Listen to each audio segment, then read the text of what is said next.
Bàbá Bọ́lá Ahmed Tinubu dẹ̀ fi ohun kan lélẹ̀ ó ní ẹ má jẹ́ kí Fúlàní ó gbàgbó yín lọ́wọ́ yín. Gumi ó ní ìjà ẹlẹ́yàmẹ̀yà ó máa tó ṣẹlẹ̀ nínú Nàìjíríà nítorí ṣe Sunday Adéyẹmọ Ìgbòho dìde láti protect àwọn èèyàn ẹ̀ nílẹ̀ Yorùbá kò lọ náà tí o.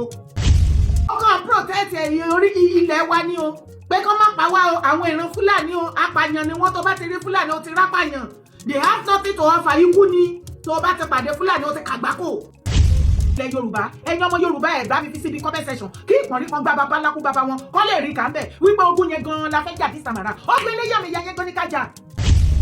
ẹgbà mi ẹ̀rà mi kalẹ̀ lọ́wọ́ nádánà ẹgbà wá lọ́wọ́ Sheikh Ahmad Gumi ẹ̀dẹ̀ ní Gumi kọ́ ni Prime Minister Nigeria. Ethnic war may start in Nigeria. Breaking news. Sheikh Gumi warns of ethnic war as Igboho arrest suspected bandits.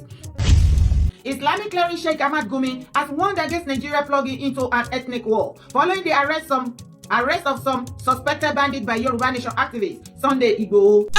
Yoruba Parako TV ẹ máa gbọ́ ẹ máa wò ó ẹ subscribe síbẹ̀ ẹ like ẹ bó bá ṣe ń lọ àwa ò ní jẹ́ kétí yín ó di sí o. Yoruba Parako TV àgbàlẹ́tù ọmọdé làwọ̀. ìyá ń ronú ọmọ ń roka adúpẹ́ lọ́wọ́ Ọlọ́run lórí ọ̀rọ̀ tìgbòho tó ṣẹlẹ̀ láìpẹ́ yìí bẹ́ẹ̀ ò bá gbàgbé láìpẹ́ yìí ni Ìgbòho rescue ìyá kan àtọmọ rẹ̀ èyí ni tí àwọn ajínigbé lọ gbé lọ láìpẹ́ yìí ṣùgbọ́n ṣá o Sheikh Gumi ti wá jáde nínú èyí tó gbé mi wá sórí ètò lẹ́nìí níbi tí wọ́n ti fi àwọn fọ́nrán hàn wá ohun tí Sheikh Gumi sọ náà ni wípé níbi tí a bá dé yìí pẹ̀lú bí Sunday Igboho ti wọgbó tọ àwọn agbésùnmọ̀mí ó ní níṣe ni ìran Yorùbá ń kọ lẹ́tà sí ogun ẹlẹ́yàmẹ̀yà nítorí pé ó ní ìran Yorùbá ń dẹ́yẹ mọ́ àwọn bandits bẹ́ẹ̀ gẹ́gẹ́ ó ní wọn jẹ́ kí àwọn ènìyàn àwọn wà nínú igbó láti ṣe tó wù wọ́n ó ní nípa ṣíṣe bẹ́ẹ̀ níṣe ni àwọn Yorùbá ń lé gbogbo ọmọ àwọn tí wọ́n jẹ́ Fúlàní àti àwọn tí wọ́n jẹ́ ẹ̀yà gbésùnmọ̀mí kúrò nínú igbó ọba gbogbo ó ní òun sì ti sọ fún ìjọba tẹ́lẹ̀tẹ́lẹ̀ wípé kí wọ́n jẹ́ kí àwọn agbésùnmọ̀mí yìí máa ṣe tó wù wọ́n wípé àfàìṣe tó wù wọ́n kò ní jẹ́ kí apá ìjọba kó ká wọn bẹ́ẹ̀ ò bá gbàgbé Gumi kan yìí náà ló gba ìjọba níyànjú wípé ọ̀pọ̀lọpọ̀ àwọn tí wọ́n ń ṣe ìgbésùnmọ̀mí yìí ó náà ni kò wù tó sì wù ọ̀pọ̀lọpọ̀ wọn láti máa gbénú ìlú láti darapọ̀ mọ́ àwọn ènìyàn nínú èyí tí ìjọba Buhari pinnu gbà náà wípé bá a bá rí ọmọ Boko Haram tàbí bandit tó bá ṣetán láti ronúpìwàdà wípé àfikán gbarú àwọn èèyàn bẹ́ẹ̀ sínú oko ológun wa kí wọ́n sì darapọ̀ mọ́ ikọ̀ ológun orílẹ̀-èdè Nàìjíríà bẹ́ẹ̀ ò bá gbàgbé lọ́pọ̀ ìgbà ni àwọn sójà wa ti ń gbìyànjú láti mú àwọn bandit yìí balẹ̀ àti àwọn agbésùnmọ̀mí gbogbo ṣùgbọ́n nítorí èpò tó ti wà lára lùkámà àwọn tí wọ́n ti gbà síṣẹ́ ológun lára wọn òun náà ló tún ṣekú pa àwọn sójà tiwa ló fi jẹ́ sí pé gbogbo ìyànjú tí àwọn sójà ń gbà bẹ́ẹ̀ ni kìíní ọ̀hún ò bọ́ sójú ẹ̀ Yèyédára ti wá fi àfihàn rẹ̀ nínú àpilẹ̀kọ kan èyí ni tí ọ tẹ Yèyédára lọ́wọ́ níbi tí Gumi ti ń sọ wípé ogun ẹlẹ́yàmẹ̀yà náà dá sílẹ̀ yìí o nítorí pé Sunday Igboho ti ń wọlé tọ̀ àwọn ọmọ ìyá òun ìyẹn àwọn agbésùnmọ̀mí àwọn bandit gbogbo nínú ọ̀rọ̀ yìí òun náà ni Yèyé Kòwé Yèyédára ti sọ̀rọ̀ wípé àwọn tá tún gbà bọ̀dé fún wa jù òun náà ni àwọn Sheikh Gumi ilẹ̀ Yorùbá nínú èyí tí a ti dárúkọ ẹni tí a ń pè ní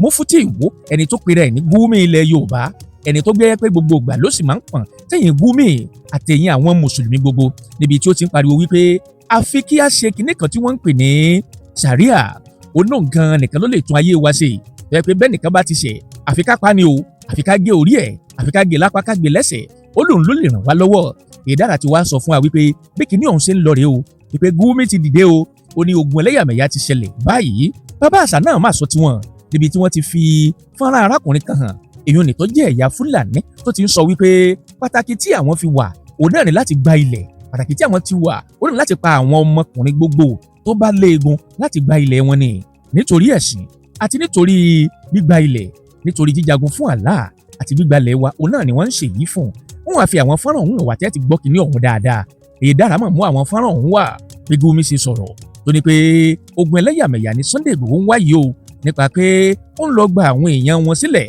lọ́wọ́ àwọn bandit bó wá dẹ́gbà àkọ́kọ́ lẹ́yìn wò wá tàbí tí ẹ̀yin ń gbọ́ wa ṣùgbọ́n ẹ ò tí ì tẹ subscribe button síbẹ̀ ẹ wá ń bẹ̀ yín ni o bá wa tẹ̀ sójú ẹ̀ ẹ bá wa dọ̀rẹ́ káwa náà ó sì bá yín dọ̀rẹ́ ẹ wá má gbàgbé o láì tàbí pélébé kan ti ń bẹ̀ lẹ́gbẹ̀ẹ́ tóró ni ó máa rán yín létí nígbàkúgbà tá a bá ti wà lórí ètò ẹ já ṣíà ẹ̀ Gumi ti sọ pé kí Sunday Igboho dúró ó dáwọ́ kọ́ kó má sì wá àwọn ọmọ tí wọ́n jí lọ sínú igbó mọ́ ó ní nípa ṣíṣe bẹ́ẹ̀ a jẹ́ pé ogun ẹlẹ́yàmẹ̀yà ni Sunday ń wá wọn o ẹ já ṣíà àti gbogbo platform ẹ wá tún gbọ́n tí Gumi sọ o. ẹ gbà mí ẹ rà mí kalẹ̀ lọ́wọ́ nádánà ẹ gbà wá lọ́wọ́ Sheikh Ahmad Gumi ẹ dẹ̀ ní Gumi kọ́ ni Prime Minister Nigeria mo ní kí lè ro ọkàn ẹ? Gumi ó ní ìjà ẹlẹ́yàmẹ̀yà ó máa tó ṣẹlẹ̀ nínú Nàìjíríà nítorí ṣí Sunday Adéyẹmọ Ìgbòho dìde láti protect àwọn èèyàn ẹ̀ nílẹ̀ Yorùbá kò lọ náà tí ó. Ẹ wo iye ọdún iye oṣù tí àwọn bandit àwọn family Sheikh Ahmad Gumi tí ó ń gba owó lọ́wọ́ wọn tí wọ́n ti ń pa gbogbo àwọn èèyàn káàkiri ilẹ̀ Nàìjíríà. Bọ́n ti ń pa kúkúrú ni wọ́n ń pa gúngùn, bọ́n ti ń pa ọmọdé ni wọ́n ń pa àgbàlagbà. Wọ́n ọmọ bá kan ni wọ́n kì í pa. The only set of people tó àti ìfọwọ́kọ̀ bẹ́ẹ̀ ni political stakeholder bíi senator, minister, governor, president. But minus àwọn yẹn gbogbo everybody náà ti fọwọ́ bà tètè oyún inú gan ti jẹ ìyà lọ́wọ́ wọn. Gumi ò rí nǹkan tó bá dé ń bẹ̀ àbó ògbọ́ nípa àwọn aboyún olóyún tí wọ́n gbé tí wọ́n mú tó wà forcefully tó ní kó labour tó go into labour tí wọ́n la ìtọ́nà ìmí ìwà alákùn ẹ̀ wọ́n á gbọ́ ọmọ inú ẹ̀ jáde tá fi fìdí ajá. Ṣé Gumi rí nǹkan tó bá dé ń bẹ̀? No, kò sí ìyẹn ò yẹ kó fa ethnic war. Ṣe mọ̀ pé nǹkan rere náà ṣe fún wa. Ṣùgbọ́n nísìnyí tí Ìgbòho bá síta kò ń ṣe Ìgbòho ń ṣe bandit o, kò ń ṣe Fúlàní X-Men o, kò ń ṣe Lákúráwá ISIS o, wúlòwúlò o, kò ń ṣe Boko o. Mọ́kúá ní Niger State ni wọ́n ti rí àwọn ọmọ yẹn ọmọ tẹ́ erí tán gbé dání yẹn tán pé Maliki àti ìyá rẹ̀ tí wọ́n fa tẹ̀ǹtẹ̀ jókòó sórí kinní yẹn. Mọ́kúá ní Niger State náà ti rí wọn lọ́hùn níwájú Kwara State. Látọjọ́ tẹ̀ ti dẹ́dẹ́ wọn ó mọ̀ tí ń lọ bí ọjọ́ mẹ́wàá nílé níbà àbọ̀jọ́ 12 tá a ti ń wá àwọn ará bíi àwọn ará Ìgbòho tí wọ́n gbé gbà yẹn nìyẹn tó léyè fún wọn wákàtí 2. ọpẹ́ ni fọ́lọ́run bá wa dá Ọlọ́run ṣá àwọn ọmọ yẹn ní rere. A kí ikọ̀ ìrú ẹkùn, a sì kí ikọ̀ àwọn ọlọ́pàá, a tún kí ikọ̀ àmọ̀tẹ́kùn tó wà láàrin wọn pẹ̀lú àwọn ọdẹ torí ikọ̀ tó lọ tó ikọ̀ 4 sí 3. ẹ ṣe ẹ̀kọ́ ọmọ ṣe ẹja sáré fi fídíò wọn léde níwọ̀nba ṣókí ẹ̀rọ ọmọ yẹn Maliki tá dárúkọ àti ìyá rẹ̀ bọ́n ṣe ń fa ní tẹ̀ǹtẹ̀ táwọn Boko Haram sọ wọ́n dànù.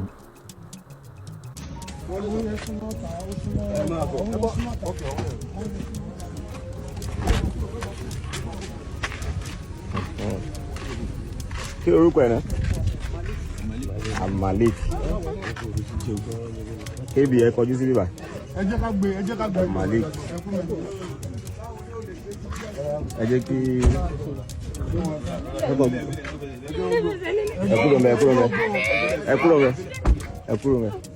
Pẹ̀lẹ́. Ẹ jẹ́ ká gbé wọn. Àbí ká gbé wọn sórí wíìtì. Ẹ gbé wọn kílà ẹ gbé wọn. Ọyẹ gbé wá. Ẹ pẹ̀lẹ́.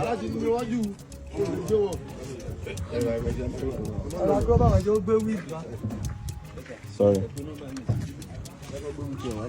Ẹ pẹ̀lẹ́.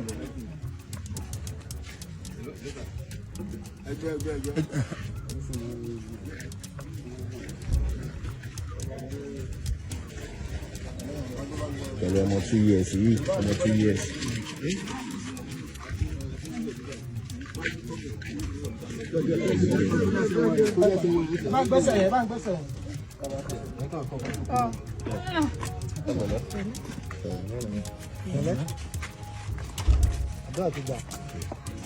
Nobody in this whole world ever said anything better or meaningful about the Fulanis in Nigeria. Everybody condemn Fulani. You see Fulani, you see die. You see Fulani, you see death. Hey? But still, oh, these people know the shame, oh. You sure say that this same word we dey? Because it be like say these people know the hear wetin people they talk, oh. If not be so now, how come Gumi come out, they threaten ethnic war? Because she Sunday Adéyẹmọ Ìgbòho is protecting his own people, his own ethnic. That the Fulani are killing us. That Igboho is protecting us from the Fulanis. And then Gumi came out and be threatening Nigeria government, President Bola Ahmed Tinubu, that there's going to be ethnic war soon in Nigeria if Tinubu did not stop Igboho for protecting his people. Imagine that. Ẹ̀yin ọmọ ẹ̀ràn mi ẹjẹ́ àsọ̀rọ̀ ẹ̀yin àgbààgbà mi. Rádaràdà ẹ̀ ti pọ̀ jù náà. Ṣé kò máa pọ̀ jù ní? Ẹ bá mi fi kọ́mẹ́ǹtì bá ti wọ́n jẹ́ náà. kí ni gbogbo orí burúkú yìí? Ìgbòho pààyàn nìyẹn o. Ẹ kàn wá ìmájì kó jẹ́ ẹ̀yin Yorùbá, ẹ̀yin ilẹ̀ ń ṣe nǹkan tí àwọn Fúlàní ń ṣe nu Nàìjíríà. Kí ló máa ti ṣẹlẹ̀ yẹn? Kí ló máa ṣẹlẹ̀ fún alára ẹ̀ dáhùn? Kí ló rò pé ó máa ṣẹlẹ̀? Àwọn náà pa wá, Fúlàní ló pa wá. The same Gumi tí wọ́n ní kí President Bola Ahmed Tinubu kí wọ́n arrest. Tí ẹ̀rù ń bà bàbá Tinubu láti arrest ẹ̀ torí gbogbo àgbáyé ló expect pé kán ti gbọ́ pé wọ́n ti arrest ẹ̀. Ọlọ́run nìkan ló mọ nǹkan tó ṣẹlẹ̀ láàrin mẹ́. Abẹ́ẹ̀rí bó ṣe máa ń ní àyà gbàgbà láti wá condemn anything. Ẹ má fọ́ o. Ṣé mọ̀ wípé àwọn olórí burúkú set of Gumi ti ọ̀dọ̀ wa náà wọ́n wà in support nǹkan tó ń sọ yẹn o. Àwọn Gumi olórí burúkú fanatic ọmọ ọ̀rẹ́ kíran máa lè tó wà láàrin wa ẹ ti mọ̀ wọ́n, àwọn sẹ́ẹ̀tì Ìwó, àwọn sẹ́ẹ̀tì wọn ní Ọ̀yọ́, ẹ ti mọ̀ àwọn Gumi set now. Gbogbo wọn náà support nǹkan tí Gumi ń ṣe lójú tí wọn nǹkan tí Ìgbòho ẹ̀rí báyẹn attack Ìgbòho. Àwọn Gumi ilẹ̀ Yorùbá ló ń attack Ìgbòho. Wọ́n kàn para ni ó fẹ́ wá àtàkì ẹ̀sìn mùsùlùmí ẹ̀kẹ́nu orí burúkú lọ. Màmá Ìgbòho kó tó jáde láyé mùsùlùmí ni ilé ìkan lára ìyàwó wọn ó máa ń lọ Mẹ́kà every year. Ó kàn protect ẹ̀yìn orí ilẹ̀ wa ni o pé kán má pa wá o. Àwọn ìran Fúlàní o apààyàn ni wọ́n. Tó bá ti rí Fúlàní o ti rápàyàn. They have nothing to offer. Ikú ni tó bá ti pàdé Fúlàní o ti kàgbákò. Àtẹ̀yí tó ń bá ẹgbẹ́ nínú ilé tẹ́ dífẹ́ǹdì àtẹ̀yí tẹ́lẹ̀ tí jọ ń gbé tipẹ́tipẹ́ nínú gáà àbí oríṣiríṣi tó fẹ́ wọn láyé ó fẹ́ wọn lọ́kọ tó bá ti pàdé wọn ó ti kàgbákò nìyẹn. Ikú dé. Ẹ̀yin ọmọ ìran mi ó ti pẹ́ tó ti fọwọ́ ta yín láyà tó ti sọ pé kí ni Dáúdà yín fẹ́ dà. Àsìkò ti tó báyìí tó bá jẹ́ wípé Ìgbòho protect ilẹ̀ bàbá ẹ̀ àti àwọn ìran ẹ̀ lọ́wọ́ àwọn family Gumi kọ́ má pa wá mọ́. Òun ni Gumi ṣe ń tẹ́tì wípé there is going to be ogun ẹlẹ́yàmẹ̀yà. Ẹ jẹ́ kó tètè bẹ̀rẹ̀ kọ́níkálùkù kó kọ́ ẹ̀kọ́ ẹ̀lẹ̀ kọ́níkálùkù máa bá tiẹ̀ lọ àti sọ pé àbá yín ṣe mọ́ ẹ̀yin lẹ́ fi tipátipá rúra yín mọ́ wa.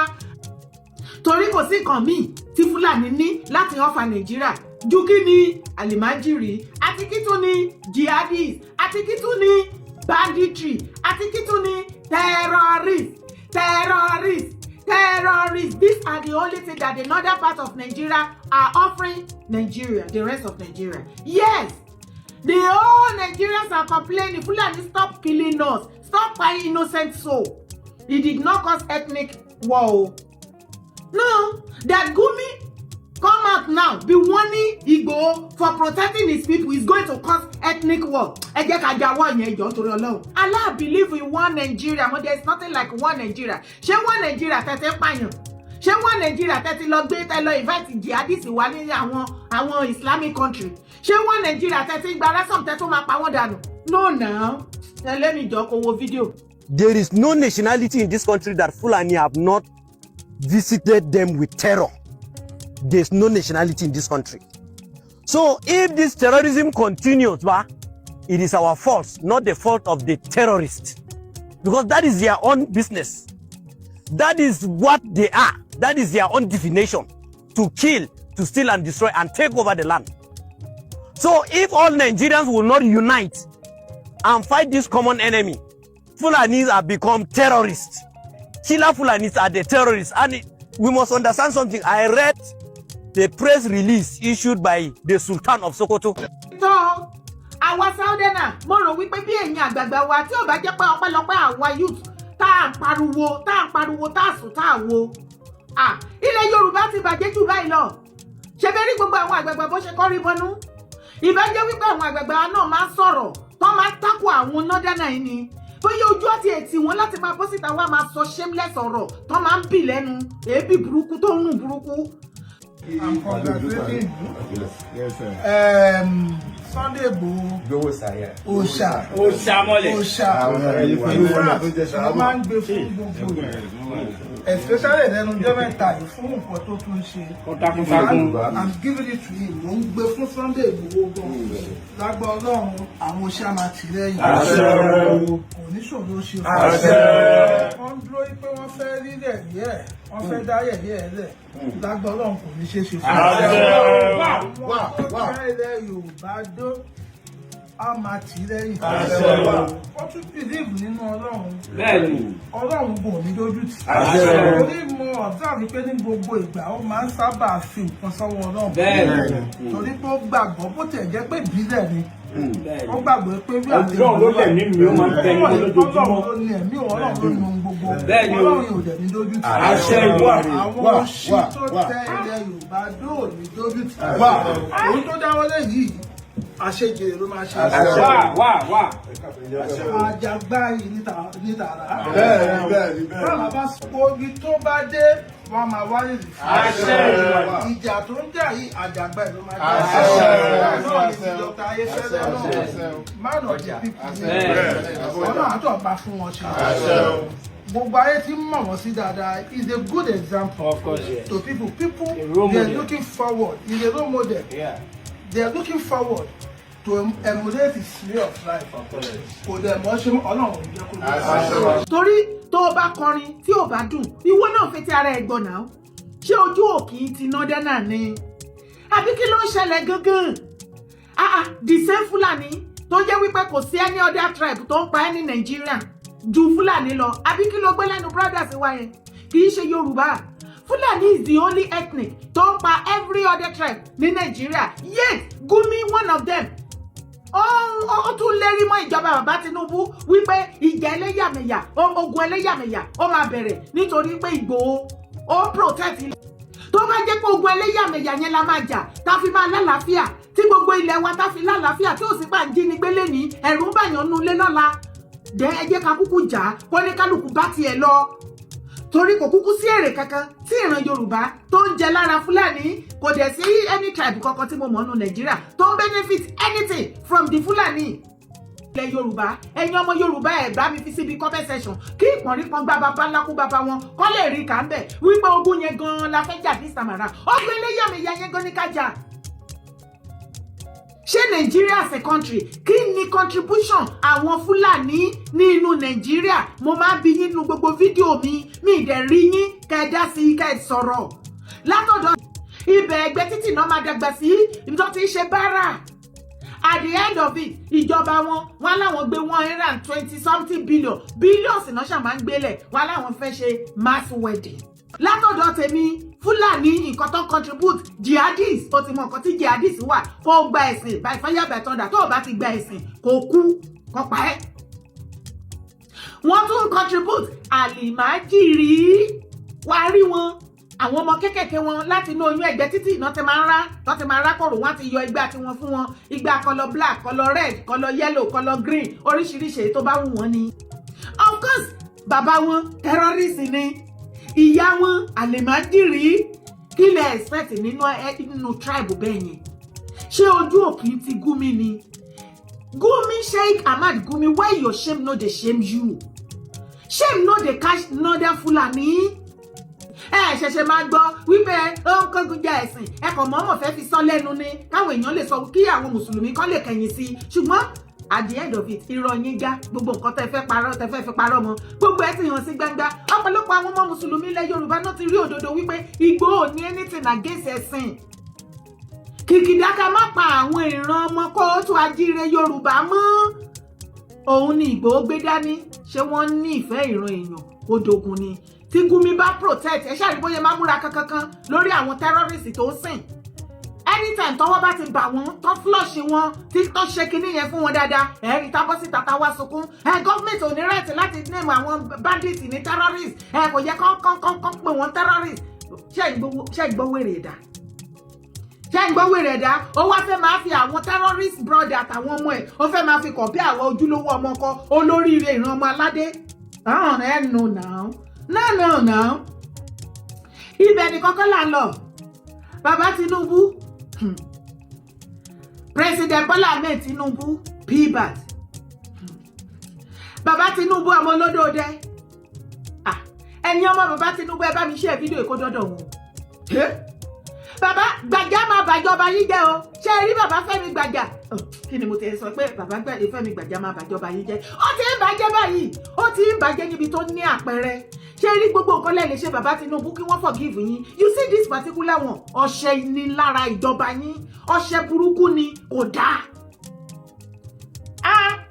ẹni kẹtẹ́jì sọ́fìn ọlá kẹtẹ́jì sọ́fìn ṣé kẹtẹ́ nìkan kí ló dé ṣojú òun ti bàbá Fẹ́mi Gbàjà ni ẹ ti láìka owó ju owó náà dẹ̀ yọ lára yín ẹ wo bẹ́ẹ̀ ṣe máa ń kó tí ọ ẹ máa ń kó tí ọ ẹ ti bàjọba bàbá Tinubu jẹ́ màmá rẹ̀ ní Tinubu wọ́n lọ́wọ́ ọ̀tún yín ní Gbàjà ẹ̀yin ìgbà tó fẹ́ yọ gbàrà tí ọkọ yín tó dé orí àpèrè àṣẹ president wọ́n náà fẹ́ yọ wọ́n lẹ́yìn ẹ̀yin ni customer dáadáa ẹ̀yin lẹ́ ń shield ẹ̀ àbí kò sí wàhálà o ẹ wá gbọ́ nǹkan tó ṣẹlẹ̀ gangan ṣebí èèyàn tí ọ̀rọ̀ owó tó ṣẹlẹ̀ sìn tí Gbàjà lóò tún fẹ́ gbà nínú owó bọ́jẹ̀tì tí wọ́n bọ́jẹ̀tì tán wá sọ wípé presidency ò mọ̀ sínsìn kéèsì tó ṣẹlẹ̀ nípa Prince Akínyẹmí àti Gbàjà kì í ṣe Prince Akínyẹmí lẹ́ni àkọ́kọ́ tó máa kọ́kọ́ wá àtàkì Gbàjà àbí tó máa accuse ní the same thing abẹ́tí gbàgbé èèyàn mi ẹ wá gbọ́ Prince Akínyẹmí ti ṣe tán o ó ti ní bó bá lè dogun kó dogun bó bá lè dìjà kó dìjà kóòtù yá gbogbo nǹkan tó jọ sí tí lè fi jóná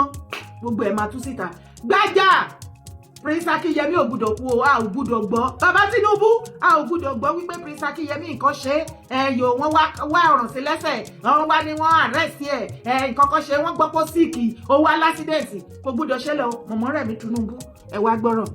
Are you ready to face the law? Definitely, sir. If I'm wrong, let the court of law do that. And if I'm right, let the court of law do that. Do the right thing. You have been described as a con artist.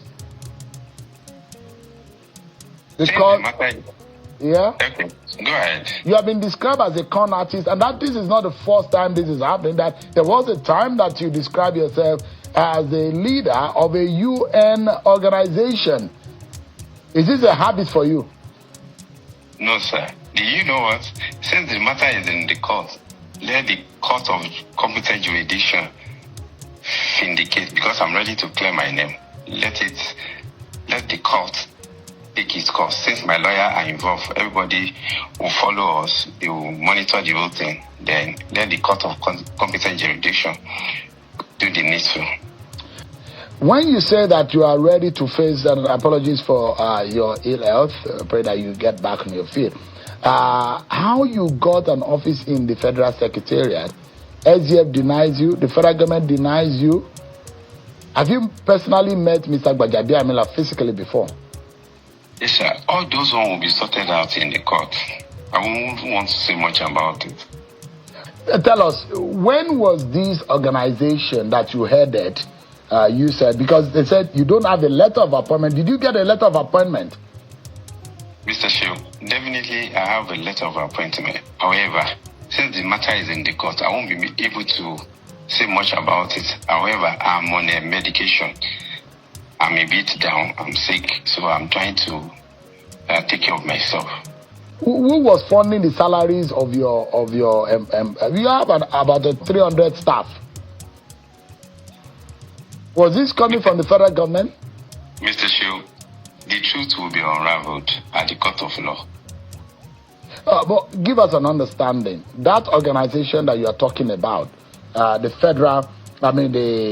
Presidential Foreign Intervention Promotion Council, I understand that you are the very first Director General of that organization, set up in 2024. Is that right?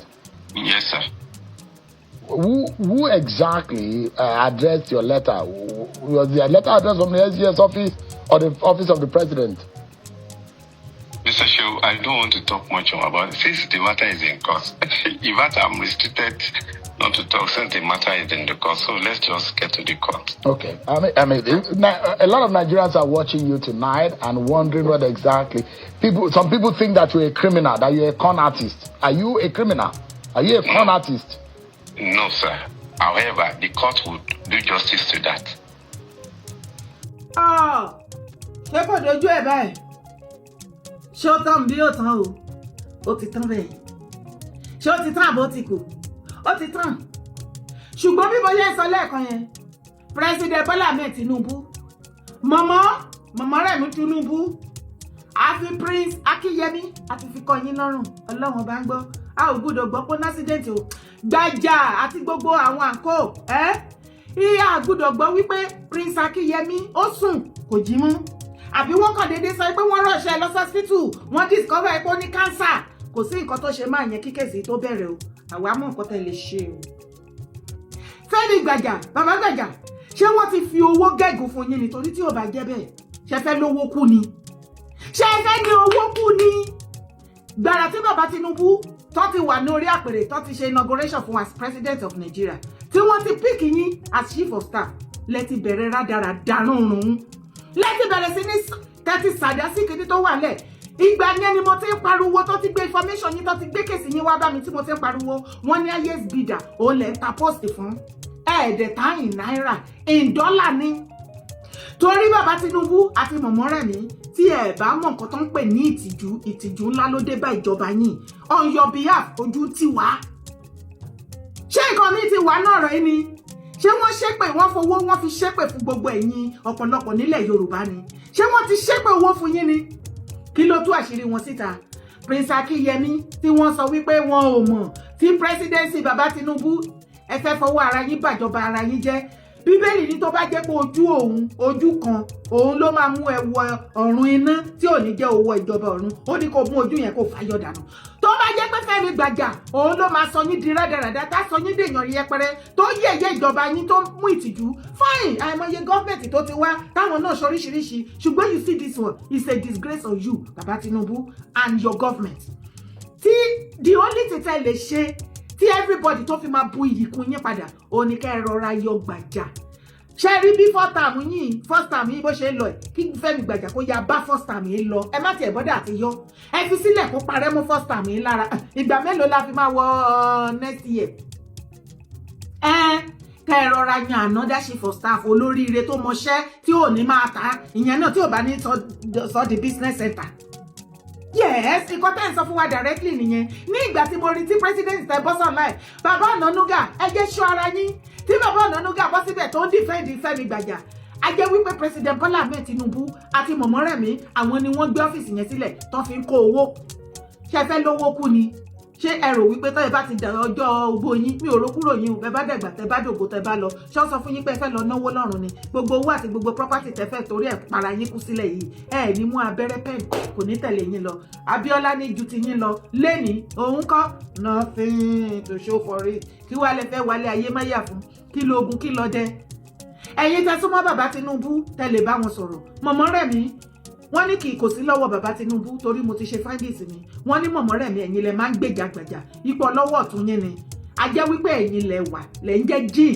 nínú ìgò yẹn ẹ̀yin lẹ rán Gbàjà ipe kò lọ ṣe nǹkan tó ṣe yẹn because ó ti wà glaring ṣebí Prince Akínyẹmí kéèsì ti wà court ó dẹ̀ lóun ready láti vomit ikú ògùdọ̀ pa ọkọ̀ tó dọjọ́ kọ́tù o àgùdọ̀ gbọ́ pé ní kásán òjijì o àgùdọ̀ gbọ́ pé lásìdẹ̀tì o àdẹ̀gùdọ̀ gbọ́ wípé wọ́n jí gbé pé bandit yí gbé irọ́ ni tí anything bá ṣẹlẹ̀ sí Prince Akínyẹmí bàbá Tinubu mọ̀mọ́ rẹ̀ ní Tinubu Fẹ́mi Gbàjàbíàmílà gbogbo àgbáyé náà máa mọ̀ wípé àtọwọ́ yín ni ẹlòmíín ra post ní billions of naira gbogbo ẹ̀yin ọmọ kọ́ tó ajíire ọ̀rọ̀ tí ń dojú ẹ̀ báyìí ṣe rí ọ̀pọ̀lọpọ̀ àwọn ọmọ Yorùbá tí bàbá Tinubu tí wọ́n fi sí àwọn key post majority wọn ni wọn wà competent láti wà ń bẹ̀ èsì tí gbogbo yín sọ wípé gbogbo àwọn Yorùbá gan tí bàbá Tinubu kó sí àwọn post yẹn àgbèrèjẹ àrómira àríṣẹ́ kankan tí wọ́n ṣe wọ́n kò wà ń bẹ̀ bí olúndù wọ́n kò wà ṣá inú bí gbogbo wa bí because they are not competent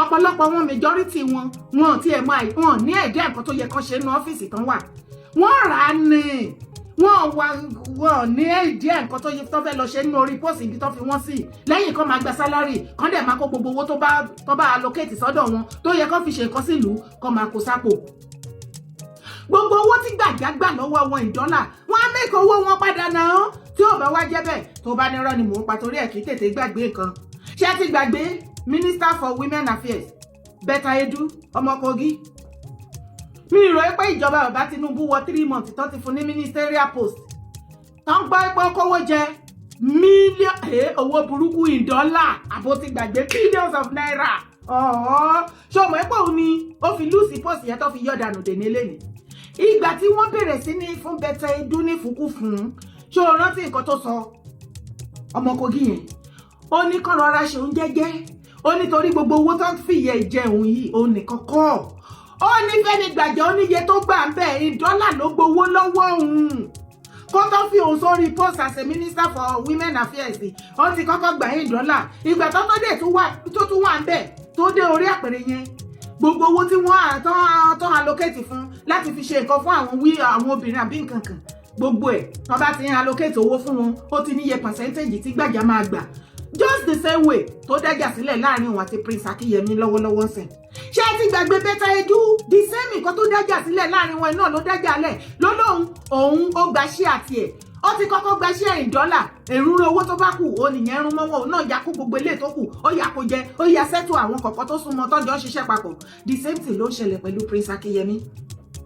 Báwo ni presidency ṣe máa sọ wípé àwọn òwà wẹ̀ tí presidency bá sọ pé àwọn òwà wẹ̀ a jẹ́ wípé Fẹ́mi Gbàjà òun ló represent yín on presidency behalf òun ló fi sign ọ́fíìsì yẹn to the extent wípé wọ́n tún ọ́fíìsì yẹn wọ́n tún allocate owó fún wọn nínú bọ́jẹ̀tì Nàìjíríà presidency dẹ̀ sọ wípé Gbàjà ọmọ kankan pa ẹ má ṣe yẹn náà a jẹ́ wípé bàbá Tinubu àbí mọ̀mọ́ rẹ̀ mí ẹ̀yin gangan lẹ́mọ̀ pa ibẹ̀ ni kọ́kọ́ la tún yìí lọ ibẹ̀ ni kọ́kọ́ là ń lọ orí yẹyẹ ní mògún ta ìṣẹ̀ ló pọ̀ mo kí o ọmọdé yẹ mọ òkú ewu iná kì í pa àwòdì òkú ewu tó ó jẹ́ rúure kó ba lè sọ rẹ̀ torí ọmọdé yẹ mọ́ rúure òun ló ṣe ń sọ rẹ̀ kọ́rọ̀ mi kó lè yẹ ìwọ wá gbọ́.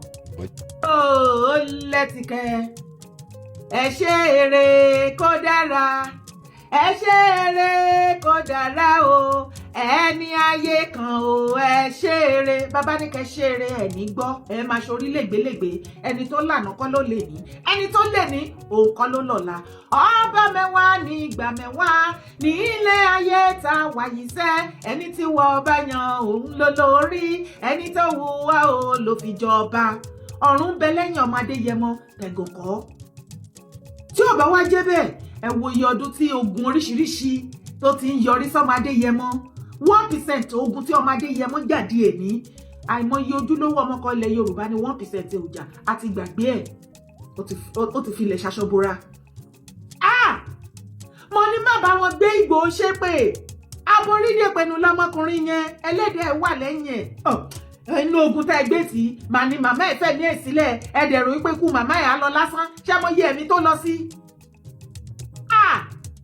ẹ̀yin èèyàn mi àbẹ́ ìráyé ni Súrì ọmọọṣẹ́ ọ̀gzí bàbá auxiliary ń rọ́tìn nínú prison lọ́gbà ẹ̀wọ̀n ilé ayé yìí ò lọ fa ó tún lọ fa ẹjẹ́ àṣẹ dáadáa ẹ̀yin ìyá àti bàbá dára ẹ̀yin rèé mi rèé àbẹ́yìn ò máa gbọ́rọ̀ lẹ́nu Súrì ọmọọṣẹ́ auxiliary bí Mákindé ṣe bayé wọn jẹ́ Mákindé pẹ̀lẹ́ tó bá ti bayé gbogbo everybody jẹ́ lọ́yọ̀ọ́ state kó kù wọ́n nìkan ṣèbí bọ́n ṣe fẹ́ wá bọ́ọ̀sì ilé Ìgbòho ní 2021 ó wà wíẹ̀ ó wà lára àwọn tó ní kán wá bọ́ọ̀sì tẹ̀ ilé Ìgbòho ní ṣókà tí wọ́n lọ dáná sun kò ṣẹ̀yìn ẹ Mákindé kò ṣẹ̀yìn ẹ ìwọ ló rán wọn ṣèbí àwọn tó rán kán lọ dáná sun bẹ̀ lélẹ̀ ẹ̀yin èèyàn mo ti sọ fún yín wípé láti June last month títí wọ next year February oríṣiríṣi àṣírí ilẹ̀ máa rí ló máa tú tó bá rárá fi balẹ̀ ọ̀rọ̀ ayé ẹ ilé Ìgbòho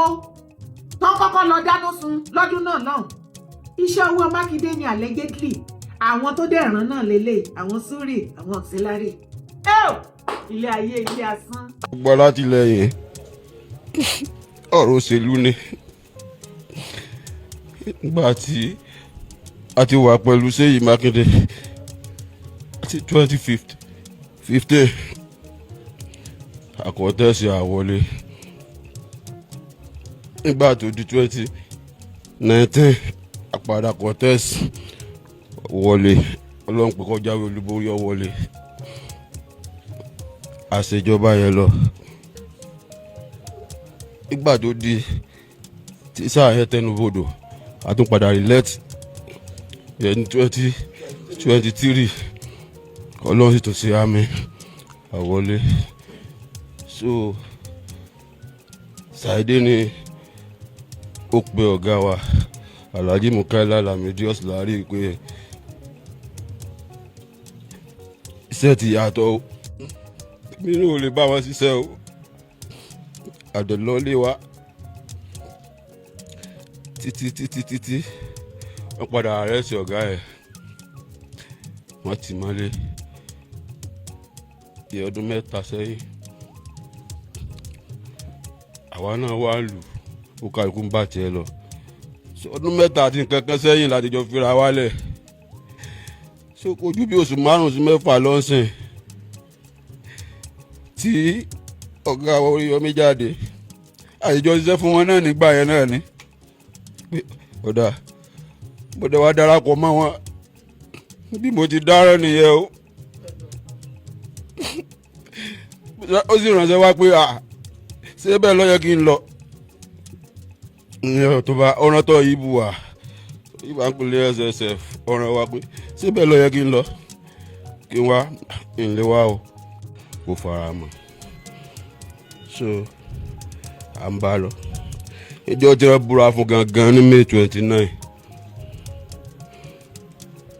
ńlọ wá à ń ṣe àjọyọ̀ yìí pé àwọlé gómìnà àdáná sí gbogbo àti pátí lọ́wọ́ ni a kó Ogun dé wọ́n sì bá ọgbẹ́ fún ìtẹ̀jẹ́ ní hòtẹ́ẹ̀lì ọ̀gá wọ́n kó gbá wọn káwò wọ́n kó gbọ́ everything wọ́n kó gbogbo ẹ̀ lọ ṣé wọ́n ṣe bó ṣe wù wọ́n so àgbà ó kálukú gbalé ẹ̀ lọ so wọ́n gbéjọba fún sẹ́kítírì ọ̀gá ìyẹn wá sí ọmọlẹ́wà tọ́mì ó tẹ́wọ́ gbà wọ́n àwọn bíráṣì yòókù àtàwọn tájọ́ ṣiṣẹ́ wọ́n tẹ̀lé lọ ṣùgbọ́n mi dúró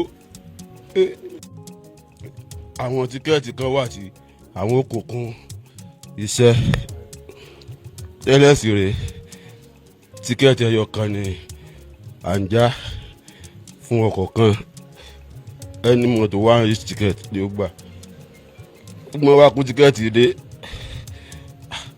ó ń lọ bí 15 wọ́n pè kan láago wọn sàkó gbogbo ẹ̀ lóṣìṣẹ́ ọ̀gá ní kò lè ṣe bó làwọn ṣe fẹ́ ṣe bó làwọn ṣe fẹ́ tà fún àwọn eléyìí tí ò ní di ìṣọ̀lẹ́nu ṣùgbọ́n wọ́n jẹ́ ká máa ṣe bí a ṣe ń ṣe tẹ́lẹ̀ tára fi dẹ àwọn ọmọ aráàlú àti dráìvà ìyẹn ní ọ̀gá sọ àdẹ̀kú òǹbẹ ní mítè yẹn àti bó ṣe ti jọ́kejì ọ̀rọ̀ ṣe wáyé pé kọ́gọ́ lọ resign pétọ́ gọ́ọ̀bà mi jáde lọ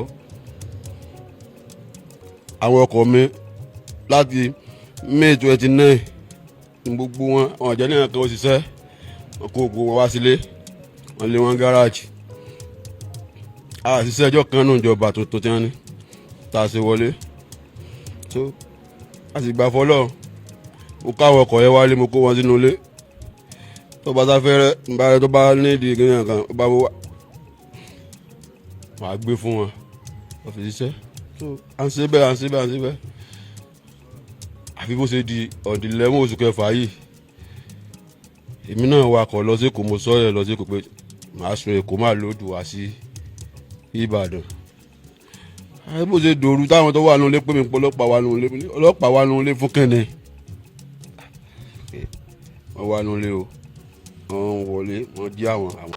ǹjẹ́ ẹ tilẹ̀ rántí bí auxiliary ní ìgbà tí Mákindé tán náà declare wanted tó ń sákiri bíi ti súrì nsìn ìgbà tó padà sẹ́tù pẹ̀lú ẹ̀ tó padà jáde tó ṣe fídíò ṣèbẹ́ rí bóyá ń ta sí Ìgbòho ìgbà yẹn Ìgbòho ṣọ́tù Kútọ́nù àti Germany tẹ́ ẹ bá rí Chief Sunday Adéyẹmọ Ìgbòho ní Nàìjíríà ó jẹ́ ọlọ́kàn líle ọmọ alágídí ọmọ òun ló fi ń wọ Nàìjíríà inú gbogbo wọn ń dùn inú súrì ń dùn inú Mákindé ń dùn even Oríyọmí Hamzat was happy àtọ̀pọ̀lọpọ̀ wọn bẹ́ẹ̀ nínú auxiliary ń dùn pé yes ṣé ti gbàgbé ni bó ṣe ń ta sí Ìgbòho ni oríṣiríṣi fídíò tí auxiliary ṣe kó tó di pé Mákindé ọlọ́run wá bàtà àárín wọn jẹ́ tó padà wá jù sẹ́wọ̀n ẹ̀wọ̀n tó ti lọ mú jáde torí Ajímọ̀bí ló kọ́kọ́ jù sẹ́wọ̀n ìgbà tí Mákindé níjẹ̀ ó lọ mú ìgbà tó tún lò ó tán ó tó padà jù sílẹ̀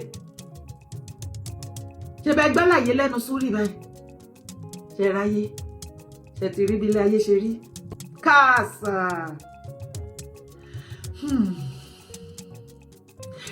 ní ìgbà tán dáná sunlé Ìgbòho wọ́n rò pé ó ti tán ṣùgbọ́n Ọlọ́run ló ṣẹ̀ṣẹ̀ bẹ̀rẹ̀ wọ́n tún ṣe títí wọ́n wá bọ́ọ̀sì ilé ẹ̀ ẹlẹ́dàá ẹ̀ ni ò jẹ́ kán rí pamọ́lé gbogbo ọdún tó fi sàsálà fẹ́mi ẹ̀ wọ́n rò wípé in the next 10-20 years kò ní lè padà wọ Ìbàdàn, àwọn nìkan náà máa dún auxiliary sùúrì léni wá ń kọ́ auxiliary dà ó wà lọ́gbẹ́ ẹ̀wọ̀n ó fẹ́ wọn ló gbà.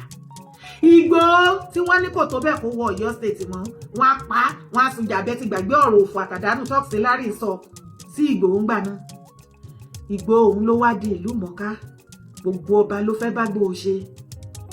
Ìgbòho ló wá di ọmọ president Bọ́lá Ahmed Tinubu lónìí àti gbogbo gọ́vùnà ilẹ̀ Yorùbá tó jó lóríire tó ń bá bàbá Tinubu ṣe, gbogbo sínétọ̀.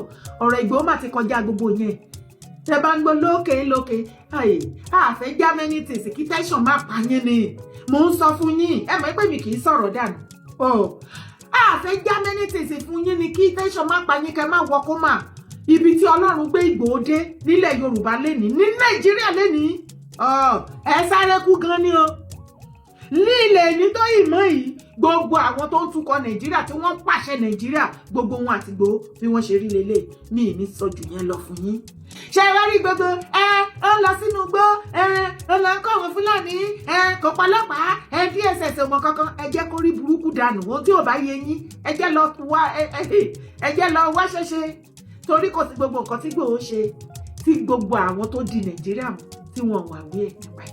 Lórí ọ̀rọ̀ ètò síkárítì ni o kẹ̀yẹ sunkún orí burúkú ilẹ̀kùn ti mú yàlájà yín lọ́wọ́ mo lásìkò yín tẹ lọ Ìgbòho Ọlọ́run gbé fún lọ́wọ́ yìí èyí tó yẹ kẹ́ gbà fọ́lọ́run kẹ́ wá ọ̀nà bẹ́ ṣe máa rẹra yín sílẹ̀ kájọ owó kò kúkú lé yín ó lóun fẹ́ bá yín ṣe jẹ́ kájọ bára wa ṣe kájọ túlẹ̀ Yorùbá ṣe ẹ̀yin lẹ̀ ń sá ẹ̀yin lẹ́lẹ́ ṣe ẹ rò wípé àìbáṣe yẹn ẹ gbé wálẹ̀ ẹ rí pé bẹ́ ṣe ń gbógun tì bẹ́ẹ̀ lọ́lọ́run gbéga.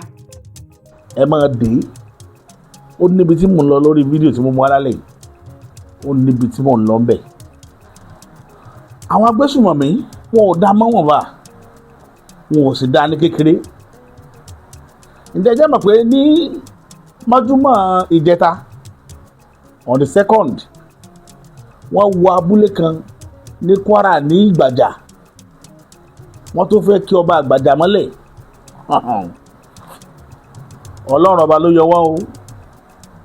Wọ́n sì mú lára àwọn ọdẹ tí ń sọ kábíyèsí wọ́n fẹ̀yìn kan balẹ̀ ní fanáfaṣù. ṣùgbọ́n àwọn ọdẹ yẹn náà gbà wọn àgbà fún wọn láti fi bẹ́ dànù. ilẹ̀ Yorùbá ṣe é máa wòran kí Fúlàní ó fogun jà yín lójijì ṣe é máa wòran. ìbéèrè tèmi nu lónìí nítorí pé kò dún ní ìmọ̀ ń dùn yìí ká ní ojoojúmọ́ làwọn ará bí máa ń kàn sí ilẹ̀ Yorùbá ojoojúmọ́ ni wọ́n kàn sílẹ̀ Yorùbá ó sì nídìí tó jẹ́ kéegun tèmi ó máa pariwo ó nídìí ó nídìí tí ì bá sọ̀rọ̀ wípé ẹ má jẹ́ ká fi iná sọ̀rọ̀ lẹ́sùn ó nítumọ̀ ṣé ẹ mọ̀ pé àwọn ọmọ wọn náà ń jáde nílẹ̀ Yorùbá yìí mo fi fídíò kan hàn yín lórí àgọ́ tí wọ́n ṣe lórí olóyè Sunday Igboho wọ́n ń pariwo wọn ní ṣé àwọn nìkan wá ní ṣebí àwọn ajínigbé ń gbé àwọn náà tí Yorùbá bá sọ̀rọ̀ tí Igbo bá sọ̀rọ̀ táwọn ẹ̀yà yòókù ilẹ̀ Nàìjíríà ó bá sọ̀rọ̀ wọ́n ní Fúlàní ní ń pa kúkúrú tí pa gbógun àwọn ni ò já àwọn wọ̀kú tí Fúlàní ó bá wá sọ àwọn ọmọ sọ pé àwọn ajínigbé wọ́n ń gbé àwọn náà ta la ajínigbé wọn ò jẹ́ mẹ́sà Fúlàní pé Fúlàní ní ń gbé àwọn wọ́n ò ní àwọn ajínigbé gbogbo tẹ̀sí ń sọ yìí ń tara yín ni láwọn èèyàn tán ní fáàkì yín dání bàbá kan wá sórí ìkànnì ilé nìyí ẹ̀jẹ̀ jẹ́ gbọ́n nǹkan tó sọ analysis tó ṣe ó ní 40% ṣé 40 ló ti rẹ̀ pé àbí 60% Fúlàní ni agbénipa àwọn ajínigbé 60 ló wà náà Fúlàní 40 tó kù ó ní 30 ní ṣàgbọ́dẹ̀gbà fáwọn tí ń jí ní gbé tó jẹ́ Fúlàní 30 nínú Fúlàní 30% ní ṣàgbọ́dẹ̀gbà fún wọn ló jẹ́ fọ́máǹtì àwọn tí ń gbéyàn ó ní 10% tó kù ni kò mọ bí ó ṣe tiẹ̀ táwọn àwọn tó fúrì díẹ̀ kì í ṣe pé náà fúrì tán kì í ṣe pé dáa tán. Fúlàní wo wá ní gbéra wọn èwo ló dáa nínú gbogbo Fúlàní tàkàkalẹ̀. Analysis tí mo kọ lù mí kan lé nìyẹn o tí bàbá yẹn jẹ́ kó yé wa ó dẹ̀ jẹ́ ká mọ̀ point blank wípé nínú 100% wọn 10 péré ló sàn díẹ̀ kì í ṣe pé àwọn náà sàn tán díẹ̀ náà fi sàn pé 60% ní èsì òkòkú terrorist ó ní 30 ní sagbódegbà tó ráwọn náà ń jẹ lára wọn. Yorùbá dẹ̀ máa ń pọ̀wé kan wọ́n ní agbépo lájà kò dàbí ẹni tó gbà á lẹ̀ ó túmọ̀ sí pé 30 gángan lọ̀gá wọn àwọn ní sagbódegbà àwọn Benue tí wọ́n mú kan nínú wọn tí wọ́n pa á síbẹ̀ pé instantly ni ọba Sokoto sọ̀rọ̀ níjọ́ tí àwọn yẹn ti ń pa àwọn ọ̀ràn Benue sọba Sokoto sọ̀rọ̀ rí. Màá fi kankan hàn yín sìn tí ó ya gbogbo yín lẹ́nu ẹ máa bá mi ká lọ.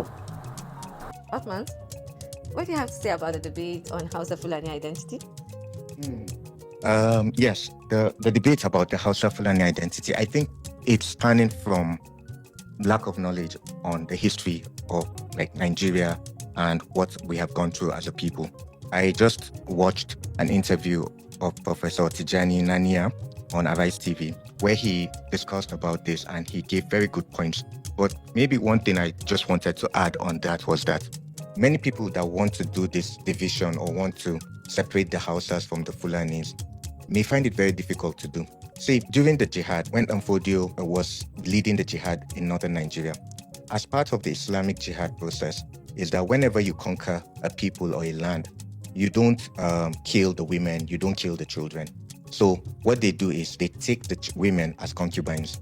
And Muhammad Bello, the first Sultan of Sokoto, son of Usman Amfodio, took the wife of Serki Gobir, that's the king of Gobir, Yunfa. He took the wife of Yunfa as his concubine. In fact, the fourth Sultan of Sokoto was also a child of a concubine, if I'm not mistaken. There are about 3 emirs of Kano that were children of concubines. You see, here we're talking about like a Fulani father and a Hausa mother. This is where like the Hausa Fulani comes into play. And many of the Fulanis and the people that did the jihad took many Hausa women as wives and concubines. Even though the Fulanis won the jihad in the battlefield, won on the battlefield, the Hausas won it culturally and linguistically. Max Yolin, one of our very good writers on the history of Nigeria, even said that the Fulanis were Hausanized, because even to this day, the whole northwestern Nigeria is not Fulani that is spoken, it's Hausa that is spoken. Even in the palaces of these emirs, it is Hausa that is spoken. Hausa has become like the language, unlike colonialism, where if they conquer you, if they defeat you and colonize you, they bring their own languages and everything. But with the Fulanis, with the Fulanis and the Sokoto jihad, this wasn't the case. Hausa is still spoken there. Do you know one funny thing is that in the whole of northern Nigeria, the only places that Fulani is spoken as a first language are places that were not conquered, were not part of the jihad per se. These are like some parts of Adamawa and some parts of Gombe. I'm not sure if there are other places, other states, maybe in Taraba, maybe in Sokoto, there might be some people that speak Fulatanchi, that's Fulani, but only those 2 states that you have majority of Fulani speakers. So if anyone wants to divide Hausa and Fulani, like you have to go back like 3 or 4 generations back to do this division. Where would you start from? What's the purpose of doing it? I'm not saying that there are no like indigenous pure Hausa people. There are, but there are also Hausa Fulanis that are as a result of the revolution of Usman Amfodio, the jihad of Usman Amfodio. So this is my take on it. It will be very hard for anyone to do so, and I don't believe it's political. I just feel many people don't understand and appreciate our history. With this history, with this knowledge, I think you would really like understand the identity of these people. Is an identity that has been cemented through revolution, through war, history, and whether we like it or not, I think this is our. No one sọ̀rọ̀ Usman Danfodio bó ṣe invade Sokoto pé Hausa ni wọ́n sọ ní Gobir Sokoto ní jẹ́ Gobir o àwọn ló sọ ní Sokoto Gobir náà ń pe Sokoto látijọ́. Gobir ó ní wọ́n gbà tí wọ́n pa ọba Gobir tán wọ́n wá fẹ́ ìyàwó Sẹ́ríkì Gobir. Sẹ́ríkì ní Haúsá máa ń pe ọba. Nígbà wọ́n fẹ́ ìyàwó rẹ̀ tán ìyàwó rẹ̀ wá ń ṣàbíyamọ. Wọ́n jẹ́ oyé wa wípé lára àwọn ọmọ tí àwọn ìyàwó rẹ̀ ń bí ni wọ́n take over throne yẹn lọ́wọ́ Ottoman Danfodio ló take over throne yẹn. The same thing ní Kano. The same thing ní Kano. Tó bá ti lè take over ọmọ wọn báyìí àwọn ìyàwó wọn báyìí ìyàwó wọn bímọ ọmọ tó bá bí òní ó take over throne yẹn bí ṣe ń ṣe nìyẹn. Bàbá yẹn wá sọ pé àwọn ibi tẹ́ ẹ bá rí nílẹ̀ Haúsá tí ẹ bá ti rí pé èdè Fúlàní ni wọ́n ń sọ níbẹ̀ ní Fúlàní ń sọ bẹ́ẹ̀ Fúlàní ò sọ Haúsá bẹ́ẹ̀ ó ní láti jẹ́ pé àwọn ìlú yẹn Fúlàní ò rí wọn take over. Bàbá yẹn Fúlàní ni ìwà ń ṣe analysis ó fẹ́ kó yé wa dáadáa wípé Fúlàní wọ́n gbọ́n gan. Ìlú tó bá invade ká mọ̀ pé àwọn làwọn da ìlú yẹn rú èdè ìlú yẹn ni wọ́n máa sọ. Níbi tí wọ́n gbọ́n dé wọ́n sọ èdè ìlú yín ní kíákíá.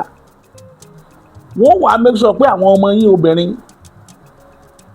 àwọn ìyàwó yín àti àwọn ọmọ tí ìyàwó yín bá bí wọn ò ní pa tó bá ti rí lẹ́yìn ọkùnrin wọ́n ó fi ìyàwó rẹ̀ àtọ̀nà wọ́n wàá ṣe kí ni o wọ́n wàá fẹ́ ìyàwó ẹni tí wọ́n pa wọ́n sùn lópó wọ́n kọ̀ntínú ibi tó bá dé. Ọmọ tí ìyẹn bá wá ń bí fún wọn wọ́n wàá máa yí ọkọ rẹ̀ padà. Àwọn ọmọ tẹ́ bá nù lẹ́yìn tẹ̀tẹ́lẹ̀ wọ́n pa wọ́n ni o wọn ò ní jẹ́ kó survive wọ́n pa wọ́n ṣe é nílọrin tẹ̀ ń wò pattern wọn nìyẹn. Bọ̀bọ́ yìí ò sọ ní sọ pé nǹkan tí ò dáa ó sọ pé báwọn ti rí nù. Ara wọn ni Maiduguri ẹ̀kọ́ a máa ń sọ gbogbo wa ara wọn ni Jos gbogbo bẹ̀ yẹn Fúlàní èdè Fúlàní ni Fúlàní sọ bẹ́ẹ̀ Fùfúdè wọn náà sọ tẹ́bàdàgbà àwọn ìlú wọ̀nyí. Àwọn ìlú tán ti take over lẹ́ẹ̀mọ́ ni tí wọ́n mọ̀ sọ èdè Haúsá sọ kankan ní mọ̀ wípé kì í ṣe ìran Haúsá ní control territory yẹn mọ́. Bẹ́ẹ̀ dẹ̀ ni ìran territory yẹn ti bọ́ sọ́wọ́ Fúlàní. Bó ṣe lọ káàkiri Nàìjíríà nìyẹn gbogbo ẹ̀ṣọ́ ilé Haúsá ní north. Ṣé àwọn tí ẹ rò pé ìbágbépọ̀ wà rọrùn pẹ̀lú wọn? Látijọ́ òní táwọn olóyè Sunday Igboho àwọn ìlú ẹkùn tó ti ń wọgbó àwọn ìyàwó ni wọ́n bá nùgbẹ́. Kí ni wọ́n wá nùgbẹ́ wa? Kí ni wọ́n wá? Ọdẹ wa ló nígbẹ́ dídẹ. Èwo tó ní Fúlàní náà tí tó ń dẹgbó kiri. Kí làwọn Fúlàní wá níbi nínú ìgbẹ́ wa? Ẹ̀yin ènìyàn mi ọ̀rọ̀ ti débi tó lóògùn ti gbé sá o. Ọ̀rọ̀ ti débi tó lóògùn ti gbé sá. Kí ni Fúlàní ń wá nínú ìgbẹ́ wa? Nǹkan máa ń ṣe Yorùbá. Nǹkan ṣe Yorùbá. Àtẹ̀yìngbèrú òun là ń sá fún la fẹ́ pariwo kó kálukú yín kẹ́ ẹ múra. Bọ́lá Ahmed Tinubu dẹ̀ fi nǹkan lélẹ̀. Ó ní ẹ má jẹ́ kí Fúlàní ó gbàgbó yín lọ́wọ́ yín. Ó ti dọ́gbọ́n yín ẹ̀mí kan tí mo dẹ̀ fi ti kọ́. Mo ní màá mú wá nú ètò tí n bá ṣe.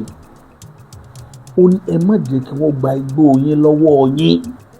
Kò lè pariwo ẹ̀ síta ṣùgbọ́n sọ níjà kọ́ńkọ́. Ẹ má jẹ́ wọ́n gbàgbó yín lọ́wọ́ yín. Yorùbá Parako TV ẹ máa gbọ́ ẹ máa wò ó ẹ subscribe síbẹ̀ ẹ like ẹ bó bá ṣe ń lọ àwa ò ní jẹ́ kétí yín ó di sí o. Yorùbá Parako TV àgbàlẹ́tù ọmọdé làwọ̀.